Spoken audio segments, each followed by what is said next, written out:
Ya. Hola amigos, soy Modesto Montoya, director y conductor del programa Encuentro con la Ciencia, que se dedica a promover la ciencia, la tecnología, la innovación y la educación a través de entrevistas con los protagonistas de estos campos. Bueno, hablando de ciencia, la madre de todas las ciencias pues es la filosofía, ¿no? Sofía viene del saber, del conocimiento, el amor al conocimiento. Muy bien. Y para este campo tenemos como invitado al filósofo Carlos Huarcaya, que ha participado en un Congreso Mundial de Filosofía. Él es profesor, graduado en la Universidad Nacional de Educación, La Cantuta. ¿Y cómo estás, estimado Carlos? Muy bien, maestro. Un gusto estar en su programa conversando después de mucho tiempo, ¿no? Efectivamente, demasiado tiempo no hemos conversado, de modo que vas a seguramente darnos muchas novedades. Cuéntame, estamos hoy en el Día Internacional de la Filosofía. Cuéntame cómo es esto, desde cuándo tenemos ese día. Claro. Bueno, para iniciar, cada tercer jueves del mes de noviembre, desde el 2005, la UNESCO ha promovido lo que es el Día Mundial de la Filosofía, justamente para visibilizar, promover actividades, tanto del sector público como privado, en pro de difundir este conocimiento. Principalmente dentro de la Academia Peruana, sirve como excusa para poder generar eventos, llamémosle simposios, coloquios, congresos, actividades, etcétera, que sirven para unificar a la comunidad filosófica, en este caso del Perú. Ello, profesor. Pero dime, ¿dónde se ha llevado a cabo este congreso? Ya, le comento. Claro, claro.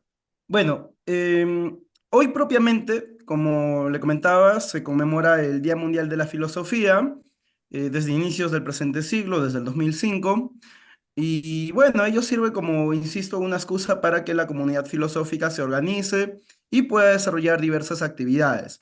Ahora, sobre el Congreso Mundial de Filosofía, esta es una actividad que se desarrolla cada 5 o 6 años aproximadamente y que es organizado por la Sociedad Internacional de Filosofía desde el año 1900, ¿no? Cuando se inaugura la Torre Eiffel y demás actividades en lo que fue la Exposición Mundial de París.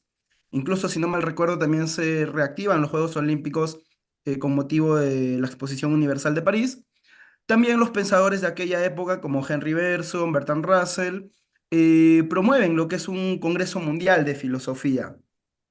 Desde esas épocas, de manera ininterrumpida, exceptuando, claro, las guerras mundiales, se han desarrollado hasta la fecha 25 ediciones de este congreso que unifica las diversas sociedades filosóficas a nivel mundial, círculos de investigación e investigadores independientes para debatir acerca de diversos ejes temáticos.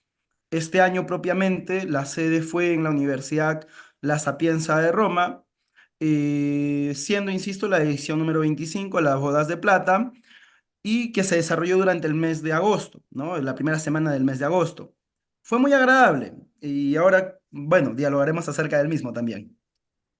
Ahora, Bertrand Russell no solamente era filósofo, era matemático, era un científico, ¿no?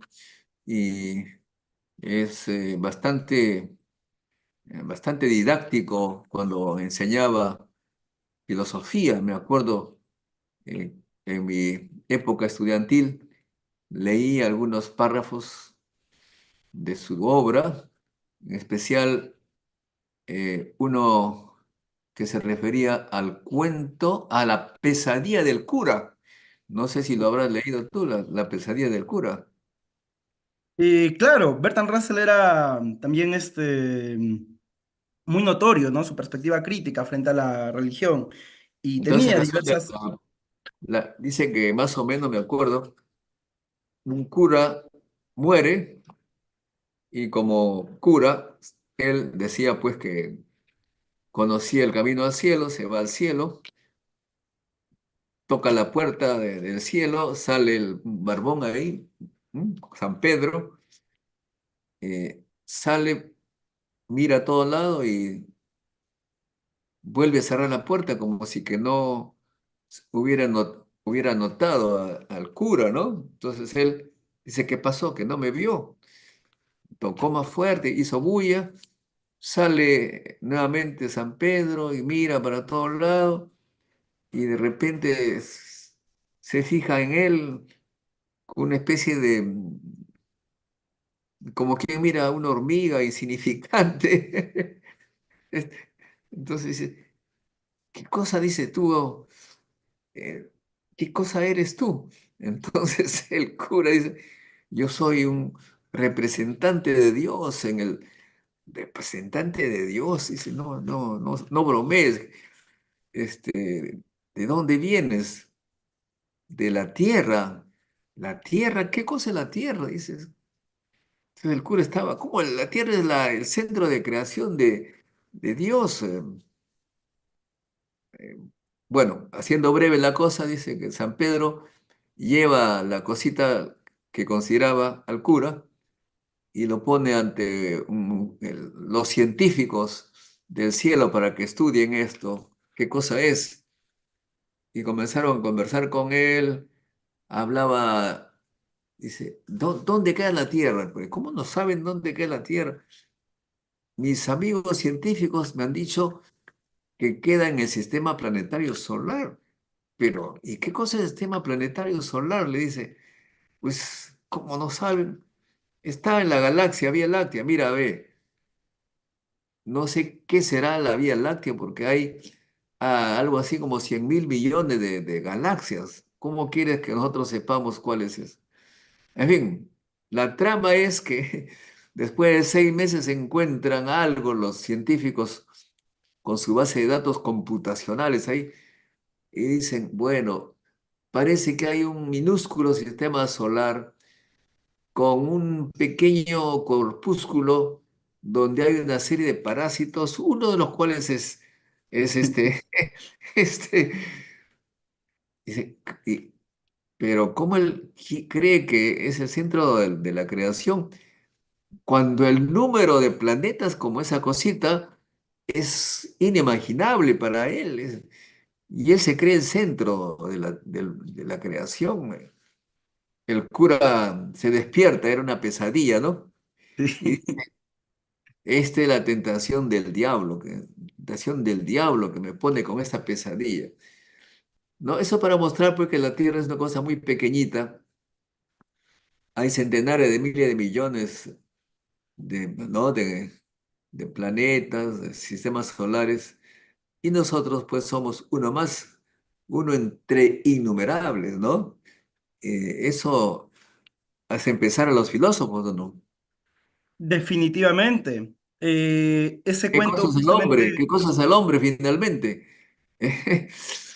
¿Ah? claro, ahí por ejemplo está la antropología filosófica para tener una concepción de lo que nosotros somos, porque una cosa es el Homo sapiens, ¿no? Desde una condición biológica animal, y otra cosa es la condición humana, porque lo humano, al menos desde una perspectiva filosófica, es un producto cultural de justamente el Homo sapiens y ha sido entendido desde diversas perspectivas a lo largo de la historia. Pero este cuento en particular, o esta historia de Bertrand Russell, me recuerdan a las clases del pregrado en la Cantuta. Nuestro profesor Víctor Masi, en el área de epistemología, nos lo comentaba, porque justamente Bertrand Russell desarrolla contenidos de carácter epistemológico. Y claro, él ha sido uno de los promotores de la organización filosófica mundial. Y no solamente eso, sino que fue un fuerte activista en relación a problemáticas muy serias que hasta el día de hoy nos competen, como vendría a ser la cuestión nuclear. Él, por ejemplo, junto con Einstein, desarrollan el manifiesto Einstein-Russell, donde se ponen en duda, en cuestionamiento, las potencialidades, ¿no? Del desarrollo bélico, armamentístico, y tanto sus potencialidades para la creación como para la destrucción, que puede ser empleado por el ser humano. Y ahora que estamos también en un contexto de crisis global, con un aumento, ¿no?, de las cuestiones bélicas, regresar a parte de su pensamiento considero significativo. Bueno, entonces el hombre, pues, ha terminado creyéndose esta historia del centro, ¿cómo le llaman? El Ocentrismo. antropocentrismo. Ujú. Pero de ahí viene la otra pregunta, ¿no? Dice, ¿existe, existirá vida inteligente en otros planetas? Entonces los científicos nuevamente dicen, señalan, depende, ¿eres ateo o eres creyente? Por ambos lados, por ambas corrientes, uno tiene que concluir que seguro que hay vida inteligente en otros lados, incluso mucho más inteligente que nosotros de repente. Porque del punto de vista científico, materialista, nosotros somos producto de combinación de átomos ante condiciones determinadas. La cantidad de átomos y la cantidad de planetas y la cantidad de condiciones que hay es tan grande que seguramente no solamente dos o tres, sino varios lugares en ese inmenso universo deben haber para que se genere vida como la nuestra o similar, o tal vez diferente, pero mucho más eh, aden- avanzada, ¿no? O sea que hay esa posibilidad. Ahora, si más bien tú eres creyente en Dios, ¿no? Entonces dices, Dios, ¿qué cosa es Dios? Como dicen los católicos, los creyentes, los cristianos, Dios es omnipresente y omnipotente, o sea, está en todo lado y lo puede todo. Entonces, si lo puede todo y nosotros creemos ser la creación de Dios, uno se pone a pensar, caray, Dios nos ha creado muy bien, pero Él es tan potente, tan poderoso, tan omnipresente que puede haber creado también en otro lado. ¿Por qué no? Si es como un padre, el padre puede tener hijos o donde sea conveniente, ¿no? Claro. ¿Por qué tenemos que nosotros pensar que somos el centro? De repente somos una prueba de algo mejor que ha hecho Dios. Y en todo caso, ¿cómo puede ser Dios tan perfecto de habernos creado con tantas fallas? Fallas de fábrica, pero si Dios no falla. Y bueno, ahí comienza uno a pensar, ¿no? En este planeta donde hay tanta muerte, tanta crueldad, tanta bomba, en Israel, en Gaza, en Ucrania, en Líbano, por todo lado, pues estamos destruyéndonos. Dice, pero ¿cómo nosotros nos podemos creer en lo más valioso que ha creado Dios? ¿Eso conversan los filósofos? Definitivamente, si no está el ejemplo de Giordano Bruno, ¿no? Ahora que, por ejemplo, hemos desarrollado el Congreso Mundial de Filosofía en Roma, está la plaza donde el astrónomo, filósofo Giordano Bruno fue incinerado vivo por justamente plantear la idea del infinito en un contexto contraproducente para sus ideas. Él, por ejemplo, es un mártir de la filosofía, del pensamiento científico a mi consideración, ya que luego incluso la iglesia se retractaría de las acciones que cometieron en contra de Giordano. Él nos hablaba acerca del infinito, ¿no? ¿Cómo es posible que un Dios tan poderoso se limite solamente a este planeta?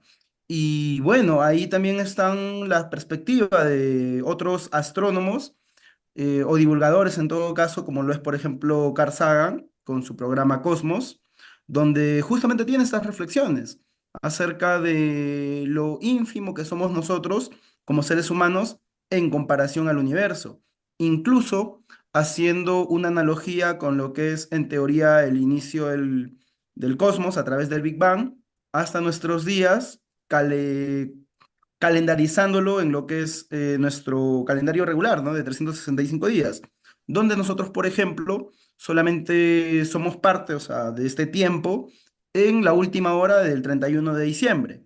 Quizás recuerda esa investigación, ese planteamiento que desarrolla Carl Sagan, profesor. Claro, además él, me parece que es él que hablaba que somos polvo de estrellas, polvo de estrellas. Bueno, nos hace pensar y nos baja los humos, pues, porque algunos pensan, ¿no? Imagínate tú, un delincuente avesado que ha quemado vivo a un vecino en la cárcel, está allí diciendo, caray, soy la creación de Dios, caray. No, bueno, claro, mi abuelo era creyente 100%, ¿no? Pero era curioso porque él creía en Dios, pero no creía en las iglesias, en ninguna iglesia, porque él señalaba que las iglesias son creaciones de hombres o mujeres interesados en dominar al resto. Iglesia es congregar, hacer rebaños para que Él les enseñe cosas.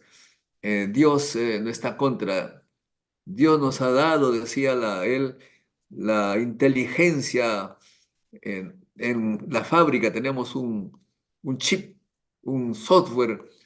No decía las palabras, en esa época no había esas cosas, pero lo que quería decir es que nos daba la capacidad de pensar y saber lo que es bueno y lo que es malo. Los mandamientos es puro cuento. Dios nos ha dado todo el razonamiento para saber discernir. Yo sé que es malo.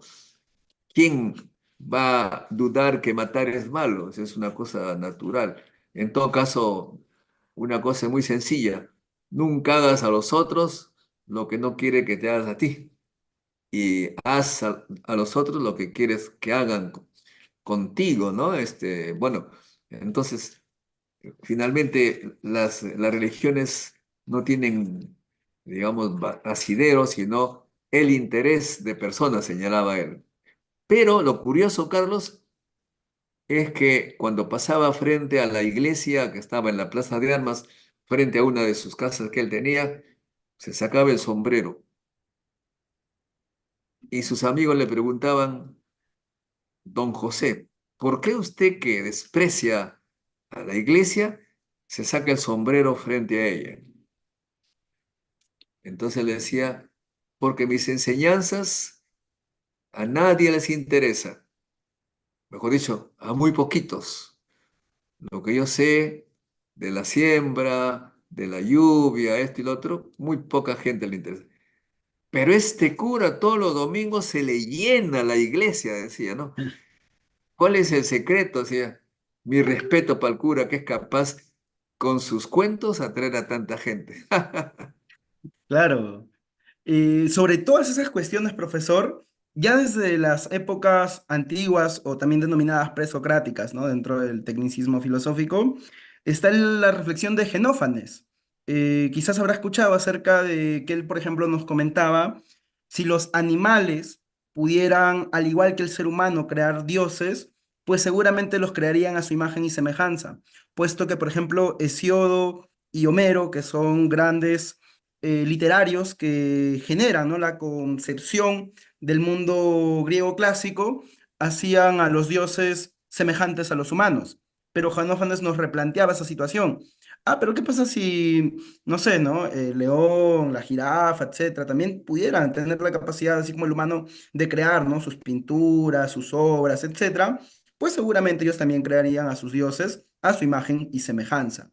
Y bueno, ello, por ejemplo, históricamente hablando, también nos ha llevado a la situación de Martín Lutero, ¿no? Con su enfoque protestante frente a un estado precario que tenía la Iglesia Católica durante la época del Renacimiento europeo.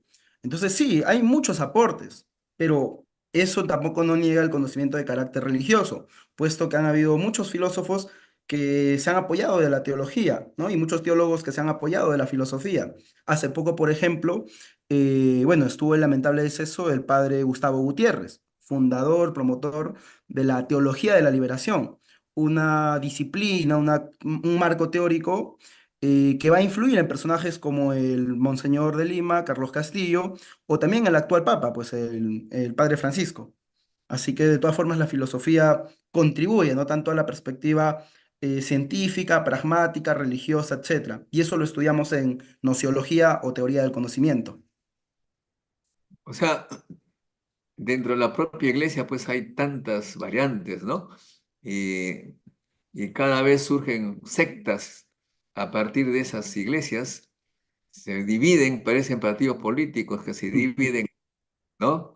Comenzaron los judíos, los primeros, y luego ahora pues son tantos. Y además ya no quieren a los judíos, se han peleado con los originarios. En fin, estos asuntos de pensar en el hombre y en Dios han dado finalmente lugar a muchos filósofos, pero aquellos que han adoptado una religión han terminado generando guerras entre gente que pensaba diferente. O sea, en nombre de Dios se pelearon, ¿no? Ahí ven los musulmanes que incluso dice que si matan a un infiel, están asegurando un lugar en el cielo. O sea, tantas cosas que nos hacen creer los dirigentes religiosos que nos dividen. Por eso mi abuelo creo tenía razón, ¿no?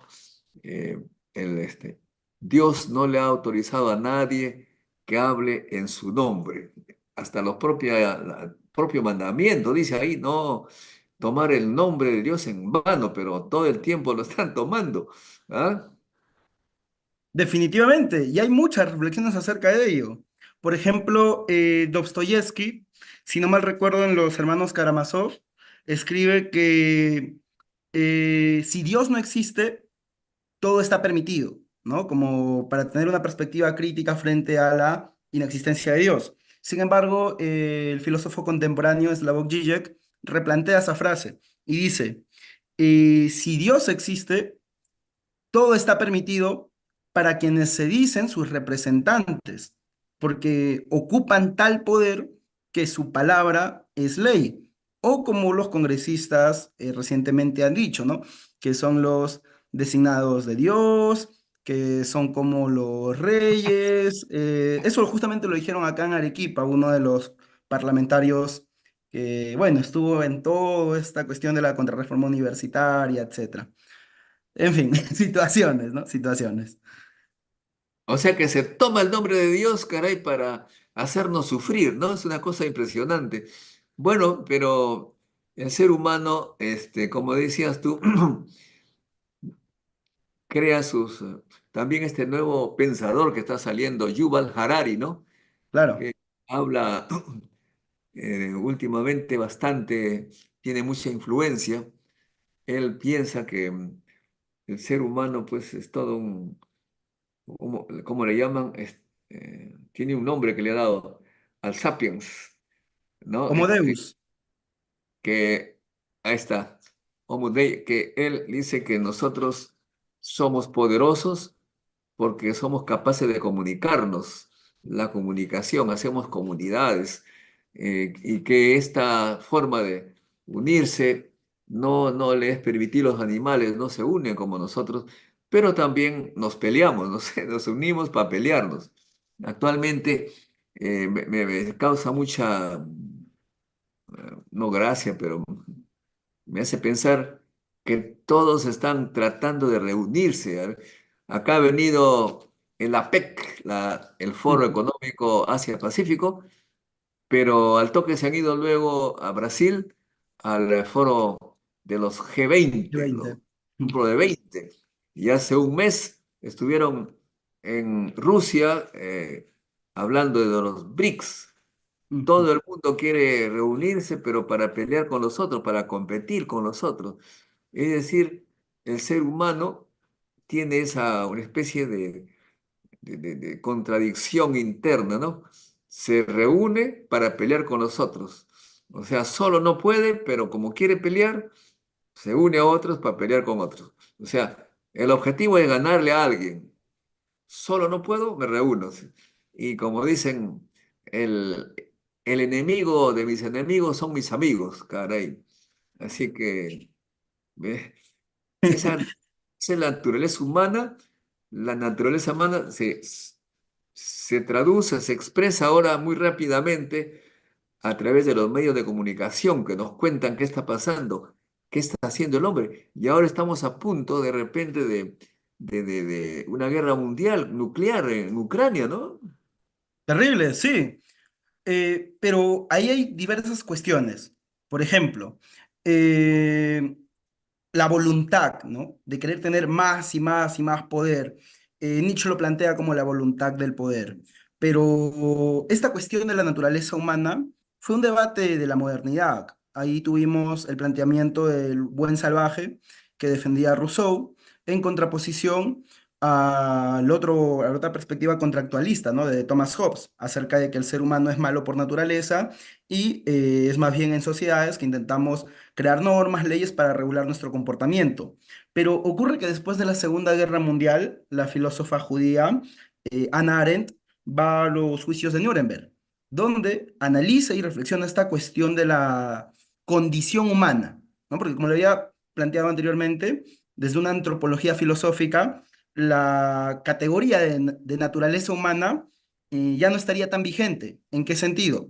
En que se habla de condición humana porque el humano es un producto del Homo sapiens, ¿no? El Homo sapiens en todo caso sí tiene una naturaleza, pero hoy en día, incluso con las cuestiones transhumanistas, nos deja muchísimas reflexiones, porque claro, está la cuestión de los BRICS, está la cuestión de la PEC, del G20, etcétera, y ello como parte del devenir de la humanidad en un contexto donde se están desarrollando demasiadas tecnologías que no están llegando pues a nosotros. Le comento un poco. El último Congreso Mundial de Filosofía fue el 2018 antes de la pandemia. Se dio en la Universidad de Beijing, en China. Y yo propiamente no fui, en ese entonces estaba en el pregrado, iniciando el segundo año de la universidad, pero un amigo sí fue, ¿no? De acá de la San Agustín de Arequipa. ¿Qué pasó? Me comentaba luego ya cuando él regresó, ¿no? Dialogábamos y todo, que esta cuestión de las inteligencias artificiales ya era algo muy común en la China del 2018. Es más, nosotros tuvimos que tener la pandemia para recién tocar cuestiones básicas de inteligencia artificial. Y ahora que he ido, por ejemplo, al Congreso Mundial de Filosofía, ha habido una cosa que me ha sorprendido de sobremanera. Le comento, profesor. Dentro de las salas, ¿no? Del auditorio de la Universidad La Sapienza, eh, había una parte de realidad aumentada, esto que te pones los cascos y ves, ¿no? Diferentes cuestiones. Ya. Había esos cascos donde tú podías conversar con una inteligencia artificial de Platón y de Confucio. ¿Cómo así? Bueno, Platón obviamente parte de Occidente, Confucio de Oriente, y uno ingresaba y tenía que hablar, claro, o bien en italiano o bien en inglés para conversar con Platón y con Confucio. Pero ¿qué ocurre? Eran inteligencias artificiales que se habían alimentado exclusivamente de estos autores, o sea, habían estudiado a profundidad, ¿no? Su obra y también las obras que escriben acerca de ellos. De manera que podía imitar de cierta forma su pensamiento, sus actitudes, etcétera. Y eso, por ejemplo, me lleva a la reflexión de que, claro, en un futuro esto puede avanzar de sobremanera al punto de que la cuestión del transhumanismo se haga realidad en el sentido de la muerte de la muerte. Es decir, nuestra muerte física se va a dar, claro que se puede intentar prolongar, ¿no? A través de diversas prótesis, etcétera. Sin embargo, el conocimiento que dejamos puede ser almacenado en estas inteligencias y en un futuro, pongámosle, ¿no? 50, 100 años, claro, siempre y cuando la humanidad pueda persistir a sus contradicciones como estas cuestiones de las guerras, pues podríamos, o sea, podríamos hablar con el futuro. Claro, ya no nuestra conciencia, pero sí el conocimiento que hemos almacenado alimentándose con estas cuestiones de las inteligencias artificiales y potenciándolas con la realidad aumentada. Porque tú te ponías el casco y estabas, ¿no? En el mundo griego clásico, ahí conversando con Platón y muy, muy agradable. O sea, me hizo, en fin, ¿no? Volar, como se dice en filosofía, en cuanto a estas cuestiones, reflexionar mucho. Y acá en el Perú, bueno, eso todavía está muy lejos de que se concrete. Acá sí hay investigaciones interesantes.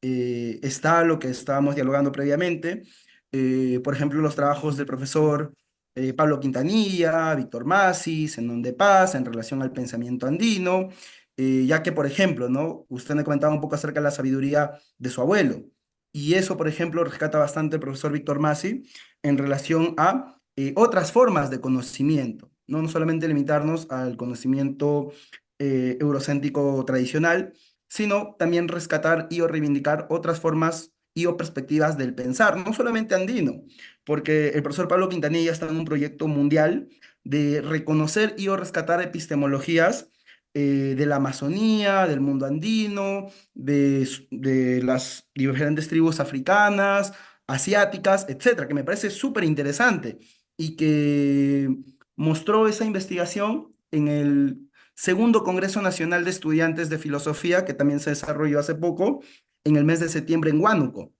Y esos eventos, por ejemplo, son los que viene promoviendo la comunidad filosófica, donde participan, le comento, profesor, estudiantes de la educación básica. Ahora en Huánuco participaron como ponentes los estudiantes del COAR de Huánuco, ¿no? Del Colegio de Alto Rendimiento.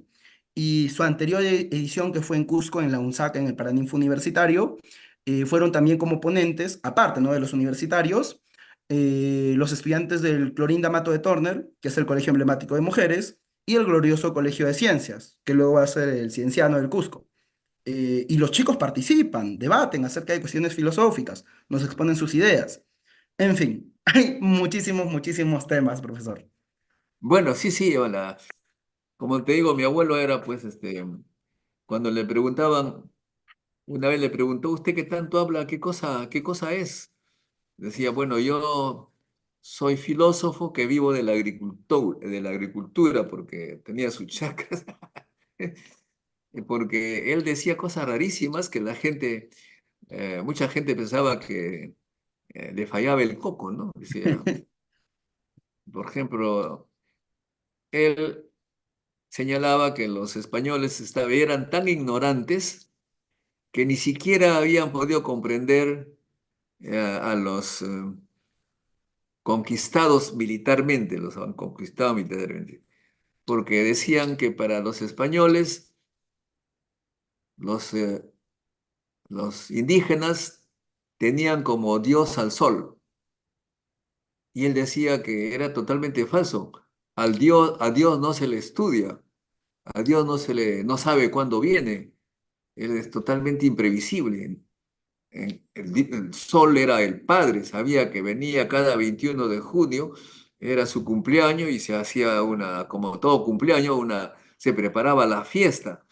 A Dios no se sabe, se puede aparecer en cualquier momento, de modo que los españoles estaban totalmente en la calle, eran primitivos en el pensamiento, decía él. Bueno, pero por otro lado, yo que era curioso, una vez le digo, abuelito, en la escuela el cura nos ha dicho que hemos nacido con una misión. Cada hombre tiene una misión. Y no encuentro mi misión, abuelito. Le digo, ¿cuál es mi misión? Entonces él decía, mira, se, se rió, no a carcajada, pues se rió un poco. Le dice, mira, hijo, tú has nacido de casualidad y misión no tiene ninguna misión. Si eres algo feliz, date por buen servido, por bien servido. Trata de ser feliz. Y le digo, pero abuelito, ¿y cómo trato de ser feliz? Bueno, no hagas infeliz a otros. O sea que pero se siente lo más importante de la creación, en este caso del sol y la tierra, ¿no? ¿Por qué el hombre siempre se cree ser el centro cuando realmente no somos ni eso? Es el ego, ¿no? El ego que nos hace considerar que bajo la lógica contemporánea, claro, porque desde un enfoque europeo, en el mundo medieval, el centro era Dios. pero después del desarrollo de las fuerzas de producción y el cambio de modelo económico, etcétera, eh, al día de hoy se fomenta mucho esta cuestión del ego, ¿no? Que uno es capaz de lograr todo lo que se propone de manera individualista, porque creer es poder, pero ya de una manera romantizada que nos aleja de un análisis más certero, más amplio, más crítico de las condiciones sociales, económicas, políticas en las cuales nos encontramos. He ahí, por ejemplo, las críticas que hace eh, Mark Fisher, que fue un pensador inglés, y que nos planteaba el concepto de realismo capitalista, donde nos decía o parafraseaba una frase de Margaret Thatcher, no hay otra salida, ¿no? Es simplemente este el modelo económico triunfante después de lo que fue la Guerra Fría y frente a ello no hay mayor oposición. La juventud y o en general la población o el ser humano, según Aristóteles, busca la felicidad. Es nuestra finalidad. Pero justamente ahí tenemos como aportes las diversas corrientes éticas. Un enfoque de los estoicos va por el tema de la apatía social. ¿Por qué? Porque efectivamente hay muchísimos problemas y frente a ello sabemos que la vida no nos va a alcanzar para poder solucionarlo. Entonces, ¿qué hacemos? Si queremos ser felices, simplemente lo ignoramos. Ignoramos ese problema. Somos apáticos sociales a las problemáticas que puedan ocurrir. De manera que nos ensimismamos en nuestro hedonismo, ¿no? En la búsqueda de un placer irracional. Y ahí se exalta, pues, ¿no? El ego, el individuo, que yo soy mejor que todos, que mi perspectiva es la única, es la verdadera, es la incuestionable, cuando sabemos que ese es un enfoque anticientífico. Ahí tenemos, por ejemplo, los aportes de Mario Bunge con la caracterización de la ciencia, centrando O sea que, en conclusión, nadie es mejor que otra persona. Todos somos unos humildes seres humanos con un montón de debilidades, una variedad increíble. Es por eso que el abuelo estaba equivocado, pues, en ese ya. sentido. Pensar que era el centro, porque era él, entonces, y todo se tenía que comparar a él. Y un poco que influye, pues, en los niños, ¿no?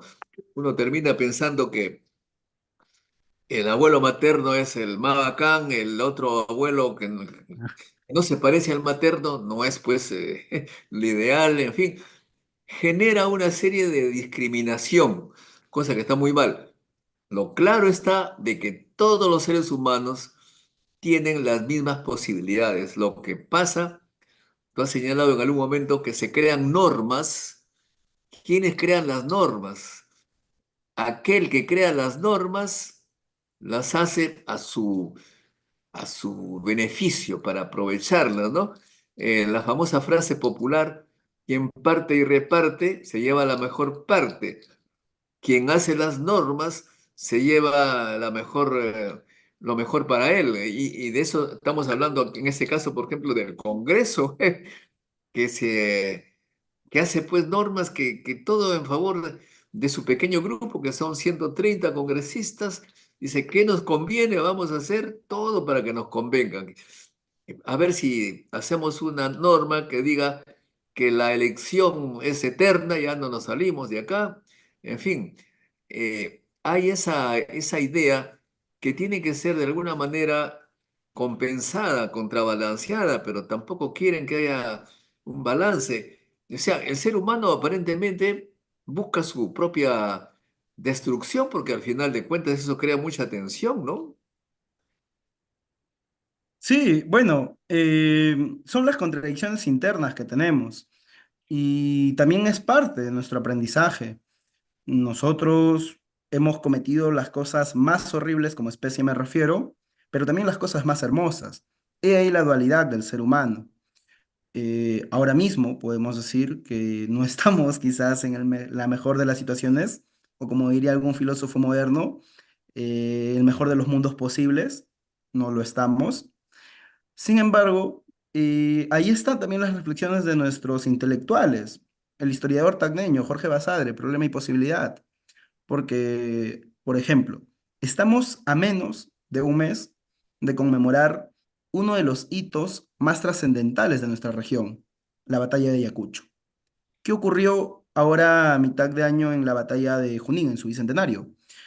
Justo en aquella oportunidad, la presidenta al parecer se enfermó y no fue a rendir los honores. También la población estaba muy reacia que pueda asistir, pero fueron los parlamentarios, ministros, etcétera. ¿Qué ocurre? La población quiso manifestarse, pero un fuerte contingente policial se los impidió. Sin embargo, porque otra vez, ¿no? Así como somos capaces de hacer las cosas más horribles, como es el hecho de invisibilizar la memoria de nuestro pueblo, también la misma población en las mismas pampas de Chamarca, si no mal recuerdo es el nombre, eh, participaron. Los escolares de la región Junín fueron e hicieron su marcha, ¿no? Su- sus actividades a la espalda del Estado oficial. O sea, para las luces, las cámaras, estaba ahí las diferentes autoridades con sus discursos, pero la población que genuinamente, ¿no? conmemora, tiene memoria de estos hechos históricos, participaba en acciones que considero son muchísimo más patrióticas que toda la parafernalia que se armó. Y seguramente una situación similar ocurra dentro de poco en Huamanga, ¿no? En las Pampas de Quinoa. Ello, profesor. Muy bien, entonces, concluyendo con esta reunión, esta conversación, podríamos señalar a nuestros seguidores que el ser humano es realmente un conjunto, lo humano es un conjunto de personas tan diversas, tan diferentes las unas de las otras, que tienen que tienen la gran, digamos, la gran alegría, el gozo, qué sé yo, la suerte de poder comunicarse, y hay que aprovechar ese poder de comunicarse para hacer algo bueno, algo positivo, no para enfrentarnos entre nosotros, sino para hacer un coro, una marcha, como tú señalas, de paz, una danza de alegre y no una pelea, no una confrontación. Pero para que eso ocurra, los sociólogos dicen que no debe haber tanta desigualdad, porque las desigualdades a lo único que llevan es a la confrontación. No parece que no es fácil asumir, comprender esa historia, porque hay personas que se llenan de riqueza a costa de la pobreza de otros. En la pandemia hemos visto cómo es que el uno está por morirse, da toda su pobreza, la entrega a alguien que acumula más, increíble, y el país sigue retrocediendo. Por eso es que tú sabes que el Premio Nobel de Economía se ha dado a 3 economistas este año, que dice que el Perú, Bolivia y otros son países que tienen un régimen extractivista, que quiere decir que muy pocos controlan la riqueza, se reparten entre ellos y al resto no le dan casi nada, sino para sobrevivir. Y así los países no pueden desarrollar, señala. ¿Cómo hacer comprender eso? Aparentemente el poder, el poder es una droga que aquel que lo tiene ya deja de pensar, quiere mantenerlo para siempre y usarlo a su beneficio. No sé qué gozo tienen en ello. Ven pobreza por todo lado, muerte por todo lado, pero se sienten tener el poder. Es el hombre, entonces es un ser enfermizo por el poder. ¿Podremos cambiar, estimado Carlos? ¿Tú crees? Porque pero además somos cortoplacistas, queremos vivir el momento, ¿no? No nos interesa el futuro, estamos prácticamente destruyendo la Tierra con el calentamiento global, ¿no? Gracias a invernadero, la temperatura aumenta, pero nosotros somos incapaces de dejar de usar el gas, el carbón, la gasolina.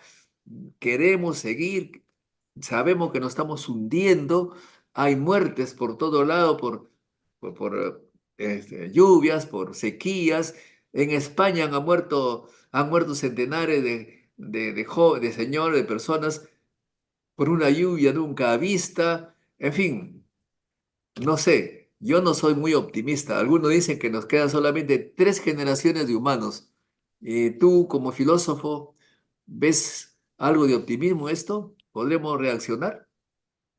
Sí, sí, porque el otro es quedarse en lo que le comentaba el realismo capitalista, de que no hay salida, realmente no hay alternativa. Es más fácil pensar en el fin del mundo antes de pensar en otros modos de desarrollo económico social, porque si vemos hoy en día, por ejemplo, las ficciones que se promueven a través de la cultura hegemónica, llamémosle cine, llamémosle literatura, etcétera, se viene un apocalipsis zombie, o se vienen los extraterrestres, o se viene un terremoto de 9 grados, etcétera. O sea, antes de que podamos cambiar y o pensar en sociedades alternativas, pensamos en que el mundo se va a acabar.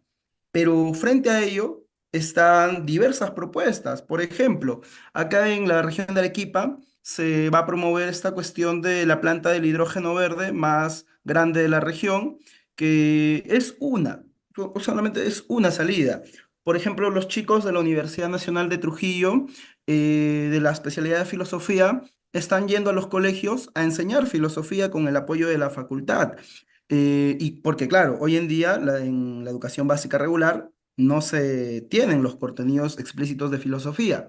Y claro que existen problemas. Por ejemplo, el PEN, el Proyecto Educativo Nacional, que es la máxima política de Estado en cuanto a temas educativos, nos plantea el reto a la ciudadanía plena, puesto que hoy en día, por ejemplo, podemos pensar en que somos más pobladores que ciudadanos, puesto que nuestros derechos no son plenamente ejercidos. Sin embargo, dentro del mismo proyecto educativo nacional, se plantean que los cursos como historia, economía, formación cívica, filosofía, no son necesarios en la formación de nuestros escolares, lo cual es una contundente contradicción, pero nos seguimos esforzando. Como le digo e insisto, hoy en Cusco los chicos del Centro Federado de Filosofía han desarrollado ponencias internacionales de manera presencial. Justo el próximo Congreso Mundial de Filosofía va a ser en Japón, en Tokio. Y ya desde el año pasado, el anteaño pasado, los profesores de la Universidad de Tokio ya han hecho convenio acá con la Escuela de Filosofía de Cusco.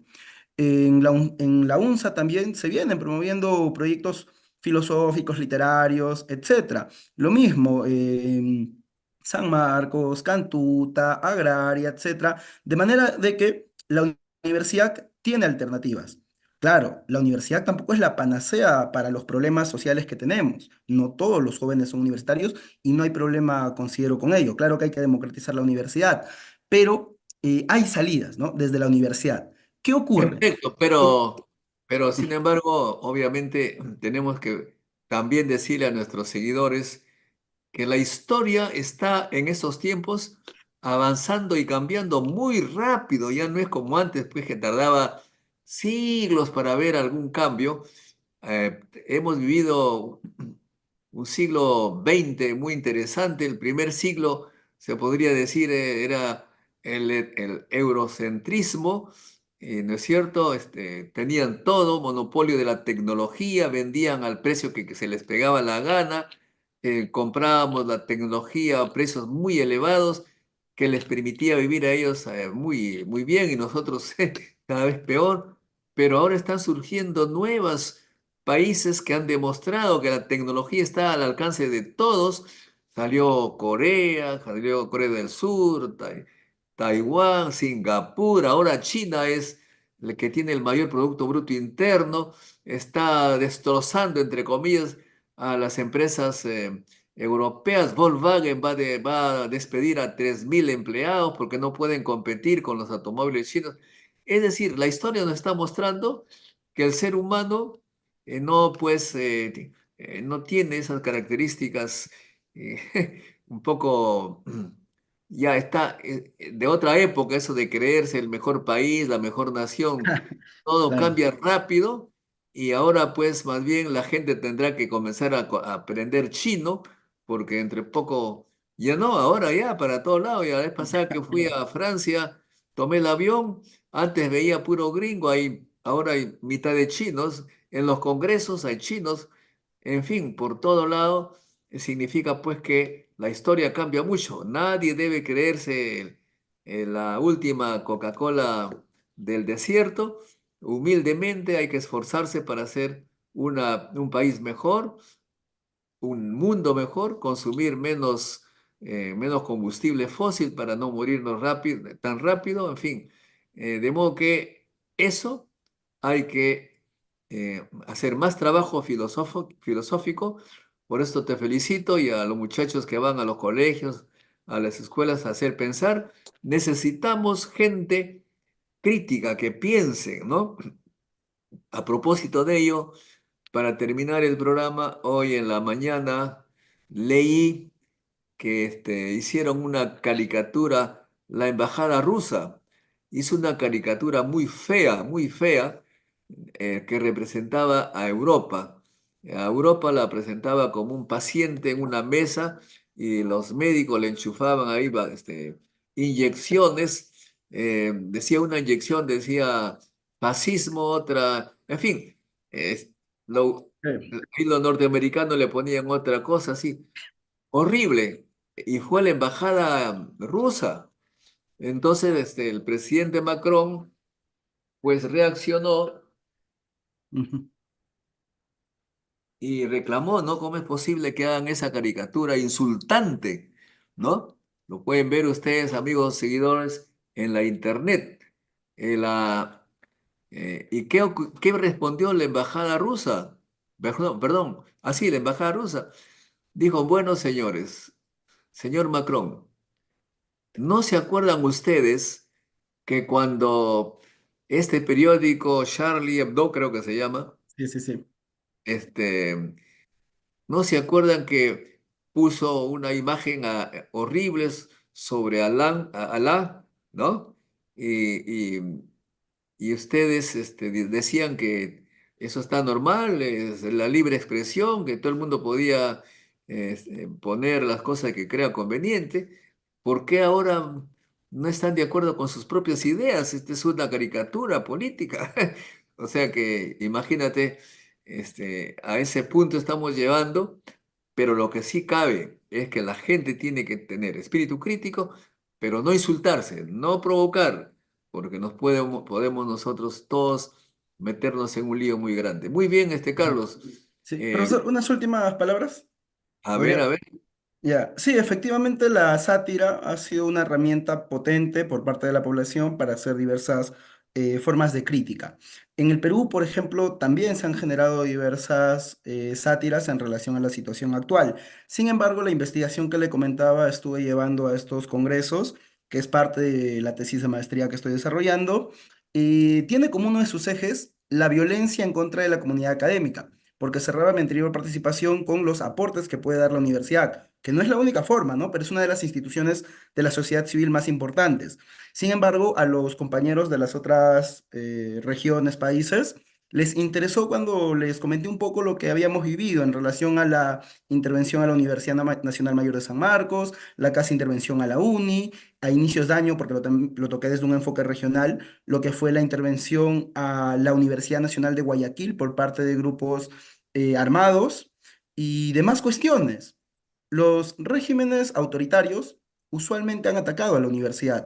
Recordemos la Alemania nazi y que incluso los intelectuales como Martin Heidegger se sumaron a ello.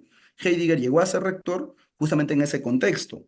Pero efectivamente, nosotros a veces idealizamos un mundo que ya no existe.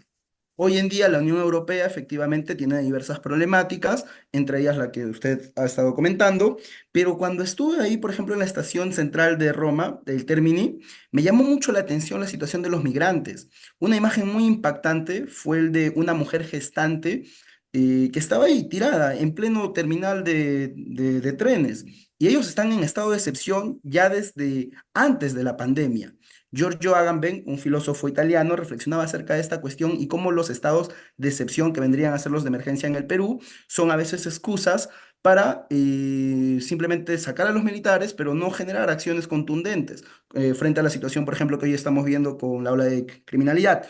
Y para cerrar, profesor, estaba una frase, bueno, sabemos hoy en día, ¿no? Que, por ejemplo, el capital chino viene con mayor fuerza, la satanización a los enfoques socialistas, por ejemplo, van a generar diversas reacciones con todo lo que es la inversión de China, pero Lenin decía una frase, hay décadas donde no pasa nada y hay semanas donde pasan décadas. Probablemente estemos en esas épocas, en esos momentos. O como dicen también los chinos, ojalá que vivas en tiempos interesantes, ¿no? Y a modo de incluso maldición, que lo comentaba Slavoj Žižek en su libro Bienvenidos a tiempos interesantes. Muchas gracias, profesor, por el espacio y bueno, un gusto conversar con usted. Muchas gracias amigos, con nosotros será hasta un próximo encuentro con la ciencia, pero antes de irnos, recuerden, estamos a puertas del encuentro científico internacional que se va a llevar a cabo el 4 de enero, sábado.